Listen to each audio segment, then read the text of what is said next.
తుమ్మి పువ్వులను శివుడు అంతగా ఇష్టపడటానికి ఓ కారణం ఉంది. అడవిలో ఒక ఆటవికుడు దారి గుండా వెళుతున్నాడట.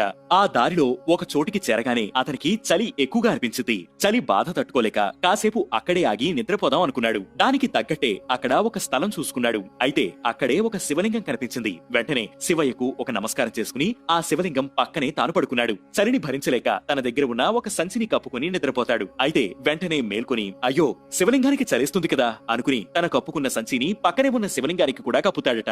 ఆ ఆటవికుడి అమాయకత్వానికి ముగ్ధుడైన పరమశివుడు వెంటనే ప్రత్యక్షమై ఏం కావాలో కోరుకోమని అడిగాడట. శివుడిని చూసిన ఆనందంలో గందరగోళంలో శివుడి పాదాలు తనపైన ఉండాలని కోరుకోవాల్సింది పోయి తన పాదాలిప్పుడు శివుడిపైనే ఉండాలని కోరుకుంటాడు. అతను కోరుకున్నది తప్పే అయినా శివుడు అతని కోరికను అనుగ్రహిస్తాడు. మరుసటి జన్మలో అతను తుమ్మి పువ్వుగా పుడతాడు. తుమ్మి పువ్వులు పాదాల ఆకారంలో ఉంటాయి. ఈ విధంగా తుమ్మి పువ్వులు శివుడిపైన ఉండడంతో ఆటవికుడి కోరికను శివుడు తీర్చాడు. సాధారణంగా శివుడికి బిల్వదళాల పూజంటే చాలా శ్రేష్టమనుకుంటారు కదా.